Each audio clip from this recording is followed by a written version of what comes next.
Board regular meeting of February 6, 2017 to order. Roll call, please, Andy. Garner. Aye. Thorstensen. Yes. Balmas. Present. Hood. Here. Wilson. Here. Ross. Here. 6 aye.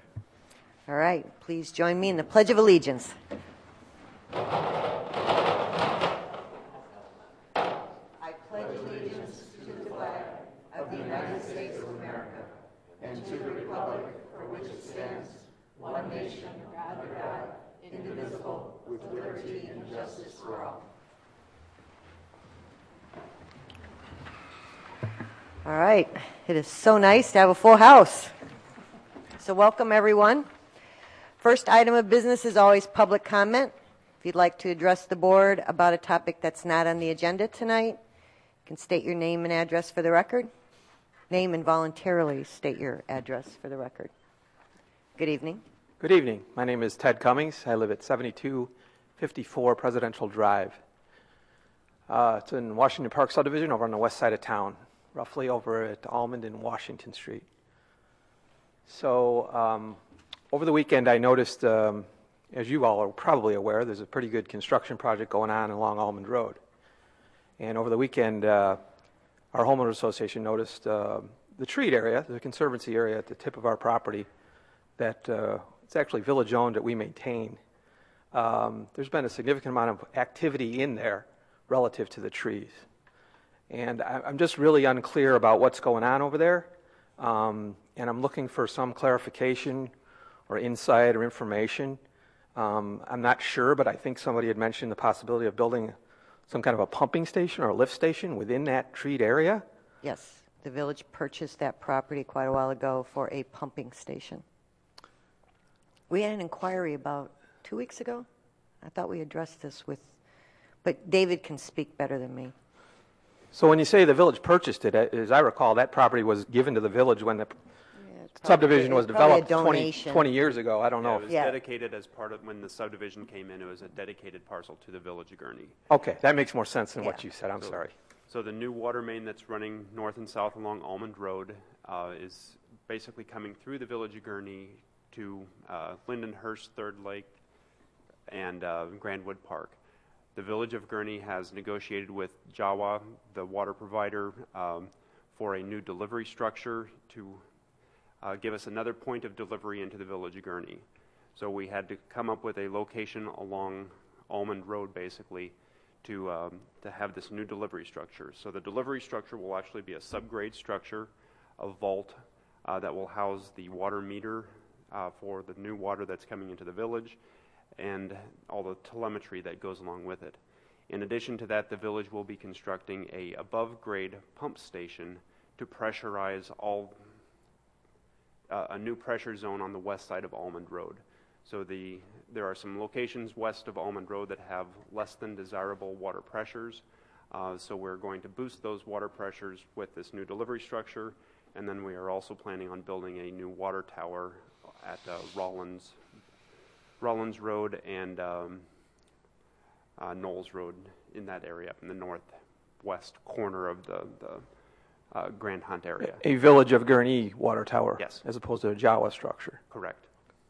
So the goal is, increase water pressures out there, increase our storage volume for emergency purposes, but unfortunately we do need to have a location along Almond Road whereby we can take delivery of the water and then have a small pumping station there as well.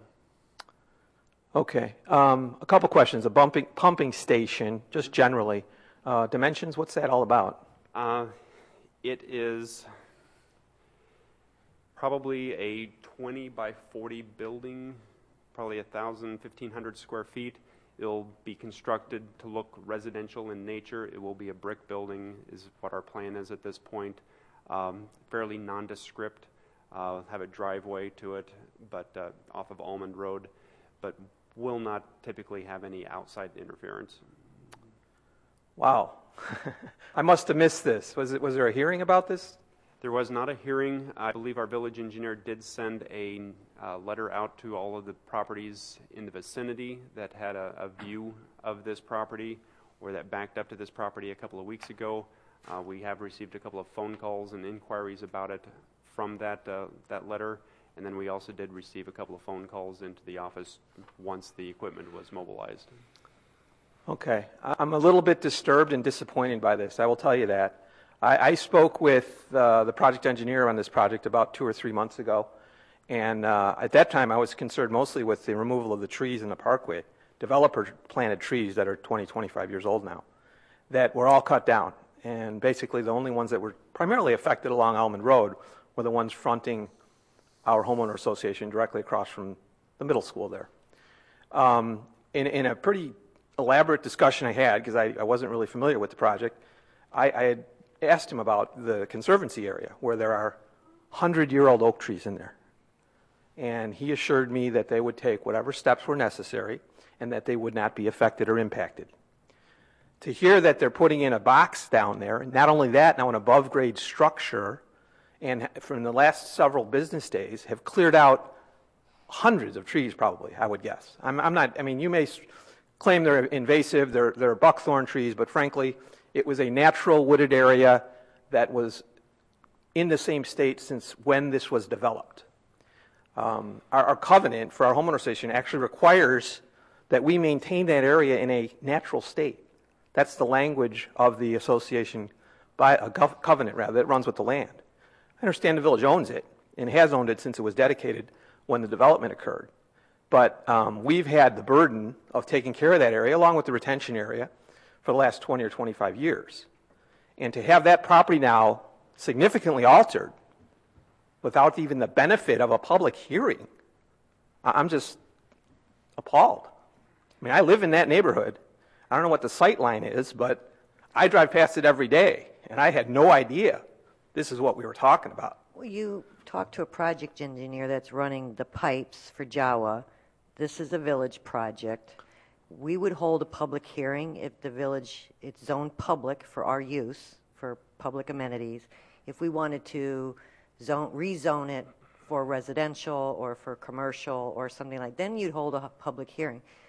But when it came in and was dedicated as public for our use, that means we're using it for a public utility. So it doesn't require, but we did do a notice, which did, part of our comprehensive capital infrastructure, we've always planned on the water tower, needed pumping, but we did do a notice to that we were going to be utilizing this land. And it's very similar to what we have on Cemetery Road. We have to pump the water. I understand that, and there's certainly public benefit to it. I'm not questioning that. I'm just wondering, from the start, and I think the village holds a seat on the Jawa board that developed and came up with this plan and this route, right? I mean, to drive this water main through the middle of a completely residential area, first of all, I don't understand at all. But that pipe's already been trenched or whatever. I mean, you're going through a school area. You've got a park adjacent there that no longer is accessible. While it's a war zone right now. I'm not kidding you. That parkway is complete mud, sidewalks torn up. There's no access to the park. It's a major infrastructure project. That could have been very easily done on another road. But we're not going to debate that because the pipe's already dug at this point. But I think it would have been much more prudent. And I think that whoever sits on the Jawa committee on behalf of the village I sit on the Jawa board. Okay, I would think that you have some 11. Yeah. I would think that you have some say and some pull about where they're going to run pipes through your village. And I also understand why the water main needed to go up Almond Road. I'd be interested to hear exactly why that would be, as opposed to other streets. It needs to go straight up Hutchins to Stearns School Road. Going any other way would have zigzagged it way too much. It's coming straight up Almond. Right, it runs down Belvedere now, and it ties in and goes straight north. Right, it's being picked up at Washington and Hunt Club Road is where it's being picked up. I mean, at one point, all the water mains run down residential roads, and at one point, when those were put in, the roads looked just like this. This is a new extension of service north of us. Yeah, this certainly could have zigzagged the route, and it would have cost somebody more money, and since it's not directly necessarily benefiting the village, I would have thought that might be... It does benefit us because we're tying in for our new water tower into this. We'll have a T that they'll be putting in so we can extend for our new water tower, which we absolutely need on the west side of town. And that T could have been just as easily done on Route 45 since the tower is going to be over at Rollins Road and Knowles. But let's not debate that issue right now. I think the more important thing is where are we going from here, and why is it that we're cutting down trees in a designated area that's conservancy that we as a homeowner association have for the last 20 years tried to maintain and preserve, and the village has now come in and decided to level these trees that are irreplaceable. I don't care what the village ordinance is on tree replacement, which I'm not even sure the village is accountable for, to be honest. That's a good question. You guys cut down trees in there. Do you have to then replace them the same way a developer would? I don't know. But that area has been dramatically changed and affected the people who live there, not just by the inconvenience of what's going on in the neighborhood for the last several months, which is going to last for a lot longer, by the way, but also by how it's impacting our property values. I just think it's worth taking a closer, harder look at where we're going to put this pumping station. There's plenty of alternatives up there. The Park District is just down the road. I understand they're probably not interested. Gee, I wonder why, right? Nobody wants to put a pumping station on their property. There's a Commonwealth Edison right away down there. There's already some kind of an existing station in that outlet there on the west side of the road, or the east side rather, I'm sorry. Is there a possibility to move it down there? Topography and engineering doesn't mean you just place things anywhere. There's a lot of thought and a lot of planning in this. We have been planning this for many years and looked at the best place that we could put it where, the size of the pumps come into play, the distance, wetlands. There's so many things that go into these. It was not made lightly, and it wasn't made overnight. We've had that property for a long time for this purpose. Okay, I know that you had the property for a long time, but I cannot believe that when that property was dedicated over to the village, when the subdivision was developed 20 years ago, it was because you wanted to put a lift station there, a pumping station there. That's not, I just can't believe that's the case. Now, your decision to do it, that's great. And I know that was probably well analyzed by the village and their staff. But all of it, without any input, consideration, or even notice to the residents. Isn't there a little gap there? I think so. And I think that it should be examined again, and I'd be willing to try to work with somebody to see if we can come up with a resolution. We never hid our ownership, and that property belonged to the village for future public utility use. And it's been on our plans for quite a long time. We have to put these pumping stations, we have to put these water mains. We can't deliver water without them. And we have water. Your water pressure is significantly less than mine is just a mile away from you. Frankly, I'll take the low water pressure and keep the trees, but nobody asked us, right? So that's the problem. That's the gap. That's the critical phase here that I think is being missed. And I would ask that the village be a little bit more sympathetic and, aware, cognizant of what's going on. I mean, if you're telling me that when D.R. Horton dedicated that property over in 1995 that you were going to put a pumping station in there, boy, that's pretty well thought out. We have land that we own around the village that is for future use because we know as we expand, we have to add utilities. Which is completely inconsistent with the agreement that was put in place to preserve that property in its natural state. So how you can represent, and I'm not saying you're not right, how you can represent that it was always planned to be used for improvement of a pumping station when it's specifically contained in the declaration for that property that it's got to be maintained in a natural state is a little inconsistent. There's not a question of ownership on it. There's not a question of ownership. No, and I'll have to look at the plats and verify, but typically the village properties, when we take ownership of those, there are no covenants on the parcels that we take ownership of. If there are some common areas that are owned and maintained by your homeowners association, typically those are the ones that have those type of covenants on it. I'll have to double check that to verify, but be happy to get back in touch with you and discuss that further. I appreciate it. And generally, this is a rather passive use. Yes. Right? I mean, there's not going to be, staff or workers at that site once it's constructed. And certainly, I'm sure there's plans to skirt and surround the structure to make sure that it's, in time will not be noticeable to the residents. Well, I'm glad to hear that, and hopefully maybe I'd still ask that somebody take a hard look at because engineering-wise, anything's possible. And since Jawa is really I guess this is a village project for the pumping station. But Jawa is really the responsible party for the whole purpose of having the main go through. But I just think that if you're not familiar with that area, in the summertime especially, it is one of the more prettiest areas in Gurnee, in that it is close to the Bittersweet Golf Course entrance. It is close to a public park that has access off of Almond Road, and that whole tip of wooded area, as you proceed south on Almond Road toward Washington, is just a beautiful wooded area in a natural state that is now just devastated. And secondly, now we're going to put a man-made structure in there that's certainly not in natural state, and no matter how we hide it, it is going to stick out like a sore thumb, with some kind of a driveway entrance now going into this wooded area, which also is a little bit out of character for what the whole area is. So I'm a little disappointed, and I'm a little concerned, and there are several other residents in this area who were unaware of this. And I don't know, again, what the recourse is here, but I think it's worth closely examining this, and there may be alternatives to solve this. The damage is done. These trees have been cut down, but maybe there's something that can be salvaged here where we don't make it any worse than it already is by putting in this structure. So I appreciate the time. I just am really disappointed.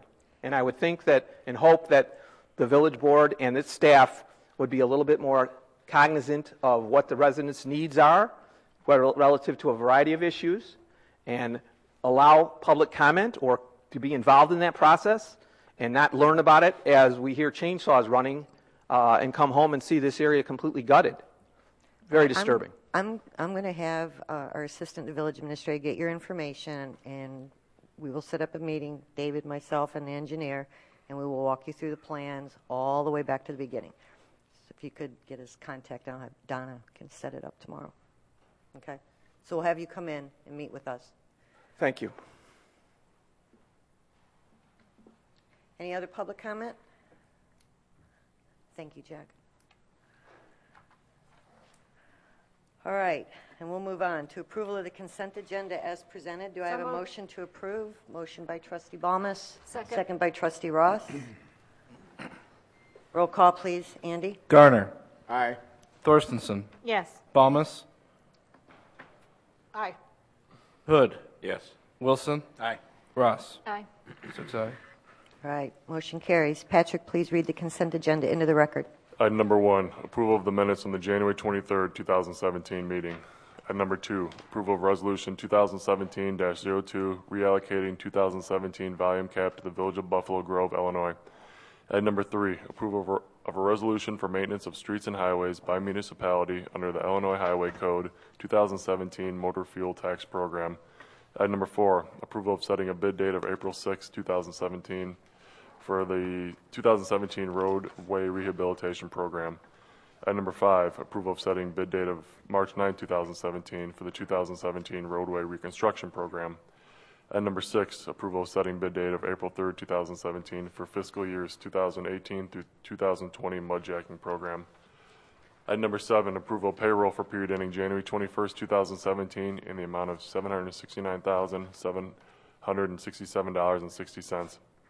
Item number 8, approval of payroll transfer journal for period ending January 21st, 2017 in the amount of $759,597.38.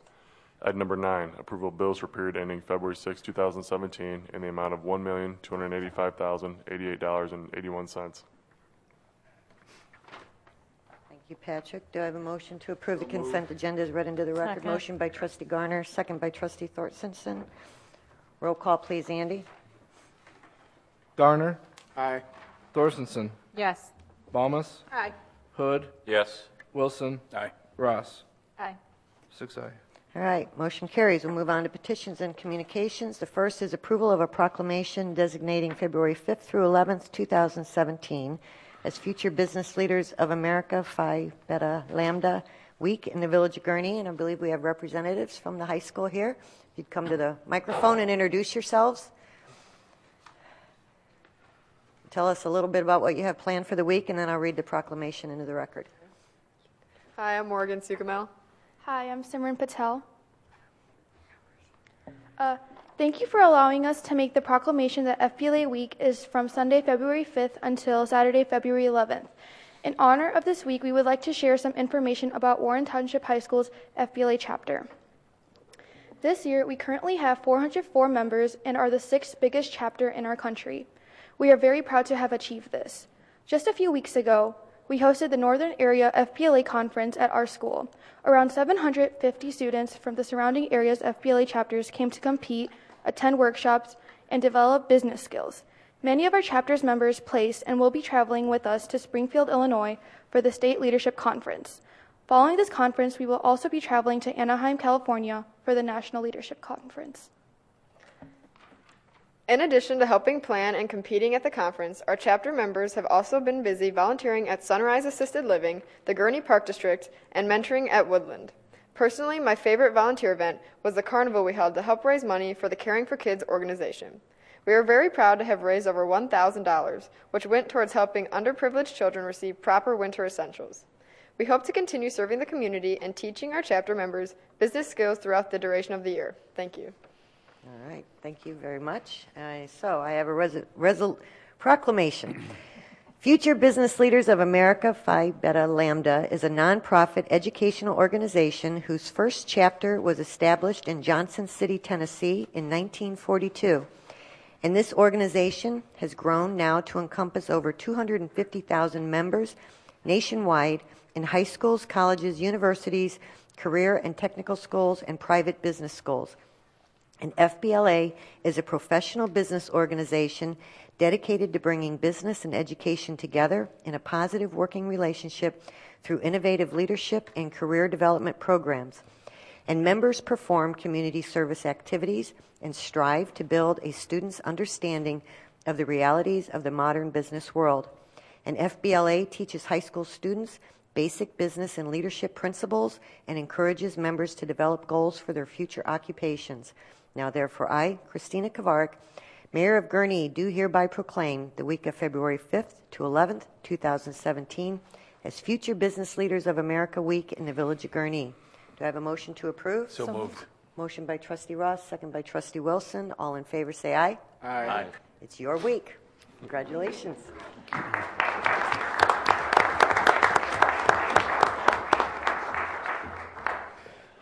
All right. And tonight we are honored to recognize 4 Eagle Scouts. I think that's a record for the village in one night. We have presentations for Eagle Scouts Spencer Burton, Andrew Koger, Jonathan Kellogg, and Nathaniel Thornburg. And if you want to meet me down front, we have a little presentation plaque for you.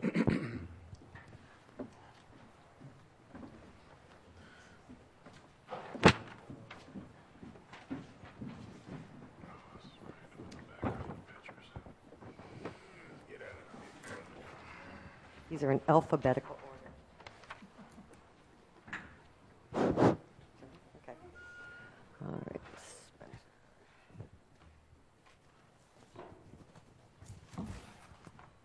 All right. Who's Spencer? Did you guys line up alphabetical? Oh, wow. Organized. All right. Very glad to meet you. All right. Spencer, we are very excited that you achieved the rank of Eagle Scout, and we know it took a lot of work. So could you describe the project and what you had to do to attain the rank? For my Eagle Scout project, I built 4 nursery bat homes for Twin Lakes Park in Wildwood, Illinois. There was a tornado that came through, and it blew down the previous bat houses, so I decided to put them back up for my Eagle Scout project. Yeah, bats. Okay, very good. And do you have family here that supported you? Yes, I have. My mom, she's sitting right there. Okay, very good. All right. Well, on behalf of the village and attaining the rank of Eagle Scout, we have a plaque for you, and we're very proud and excited. Congratulations. All right.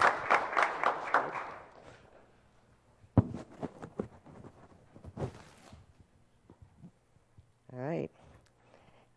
Go by Michael. Andrew Michael Koger? Goger. Okay, Goger. I'm not known for pronouncing names correctly. Staff usually covers for me. Again, we are very proud and excited and honored that you worked so hard to attain this, and we know you're going to do great things. Why? Can you describe your project for everybody? At St. Paul's the Apostle Church, by the downstairs entrance, I placed 2 planter benches, and then I also replanted sections of the garden, putting in new bulbs. Do you have family? And I have my mom and dad here. You guys are very proud. Well, the village is very proud of you. We know you go through a lot to attain this, so we have a plaque honoring you, and thank you.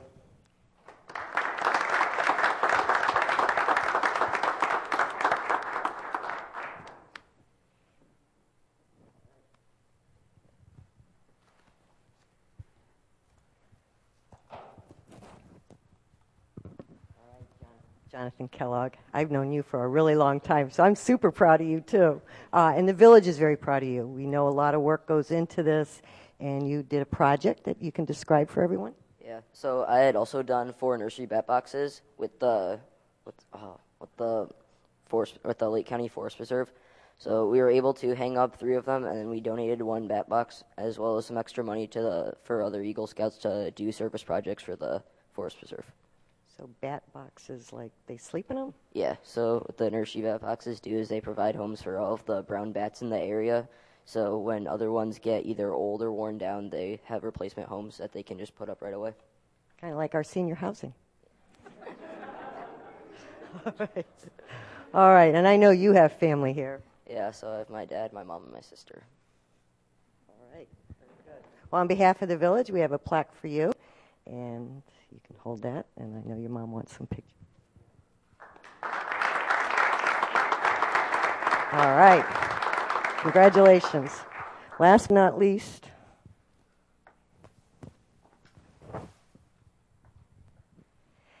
Nathaniel Thornburg.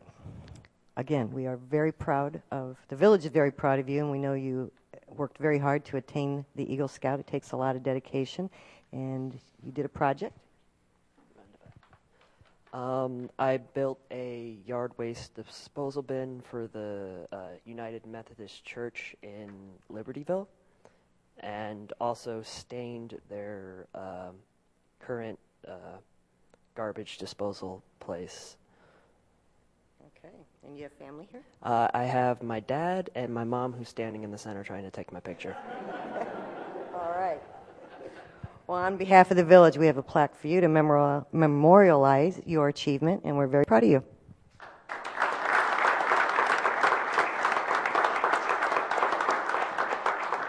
Are you all in the same troop? No? Okay. Wow, just a coincidence. Well, okay. All right. Do you want a group picture? All right. Let's scoot in.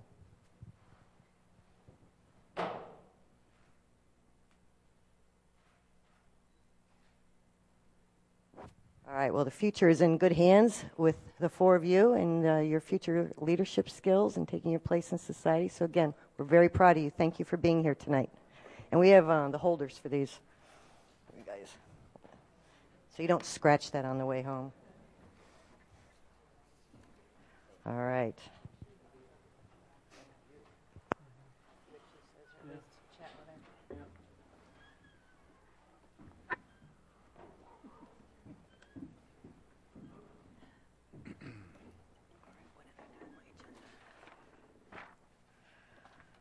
Okay. Item number 3 is approval of the mayor's recommended appointments to the Northeast Lake County Consolidated Emergency Telephone Systems Board. As you remember, as we went through consolidation, we dissolved our current board, and we're creating a new board that has representation from both Zion and from our community. It'll be a little bigger board. So I'm recommending the appointment of Tom Hood, Chris Velkover, Brian Gosnell, Sandra Campbell, Mike Mann, and John Kavanaugh to represent us on the new Northeast Lake County CMTSB board. Questions? Tom, you ready to serve? I'm ready. Okay. I'm ready. Do I have I'll make a motion. do I have a motion to accept these recommendations? Motion by trustee Garner, second by trustee Ross. Roll call. Roll call, please, Andy. Garner. Aye. Thorstenson. Yes. Thomas. Aye. Hood. Yes. Wilson. Aye. Ross. Aye. 6 ayes. All right. Congratulations to the new members, most of whom are here tonight. Okay. All right, that's the end of petitions and communications. Any reports? Just a heads up, Donna will be reaching out to everybody to set up one-on-one or two-on-one pre-budget hearing meetings. So we're working to get the budget document to you probably the last week of February. So right around that same time or at the same time, we'll have you in and give you the 50,000-foot overview of the budget before the first meeting on March 6th. So be expecting that phone call. Take a look at your calendars towards the end of February. All right, any old business? No. All right, then we're going to move on to new business. First item is approval of ordinance 2017-07, 07. approving a redevelopment agreement for Gurnee Mills renovations between the Village of Gurnee and Gurnee Mills, LLC. So, Patrick? Yeah, this was the topic of our public hearing. It's the Mills is looking to do $6 million worth of improvements out there. He's requested the village's assistance to the tune of $1 million or 16.5% of the project cost, whichever is left. Be reimbursed to the Mills over a 4-year period, so it makes it easier for us to budget. General Manager Randy Bertowski went over some of the improvements they're looking to do: flooring, paint, demoing and redoing the Dinorama food court. Just a complete makeover of that area from the former TJ Maxx to Sears and out in front of Neiman Marcus. All right, less than 1/5 of the cost the village is sharing in. I make a motion to approve. Second. I have a motion from trustee Balmas, second from trustee Garner. Discussion? Roll call, please, Andy. Garner. Aye. Thorstenson. Yes. Balmas. Aye. Hood. Yes. Wilson. Aye. Ross. Aye. 6 ayes. All right. Motion carries. We're excited to get underway with that. It'll be a nice improvement, and we'll be excited to hear the new tenants when you can. All right. Moving on to item number 2 is approval of ordinance 2017-08, authorizing the execution of a third amendment to the hotel tax revenue sharing agreement. Again, this was the subject of our second public hearing tonight that we had earlier. The agreement is, as far as the dollar amount cap and the time frame, the same as what we currently have with Key Lime Cove. We're reworking the insides of it. We'll share 50-50 up to the village base that we set, which in year 1 of the agreement is $550,000. After that, 100% of the hotel and resort tax will go to Great Wolf. They're looking at investing $65 million in the property to completely retheme it, additional indoor and outdoor water park space, dining amenities, and other attractions for families. Also have some provisions in there to kick some money to Visit Lake County 3 years into the agreement. So as I said, the 20-year cap and the $22 million stays in place. It was just reworking the inside a little bit, which will be beneficial to both sides based on where we ended up at. So, I make a motion. Second. All right. Motion by trustee Garner, second by trustee Ross. Discussion? All right. Roll call, please, Andy. Garner. Aye. Thorstenson. Yes. Balmas. Aye. Hood. yes. Wilson. Aye. Ross. Aye. 6 ayes. Motion carries. Welcome to the village. We're delighted you're here. Look forward to working with you. All right. That's the end of our new business.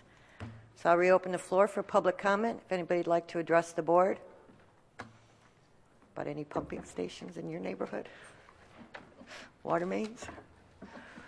All right. If there's no public comment, So do moved. I have a motion to adjourn? Motion by trustee Balmas, Second. second by trustee Thorstenson. All in favor, say aye. Aye. All right.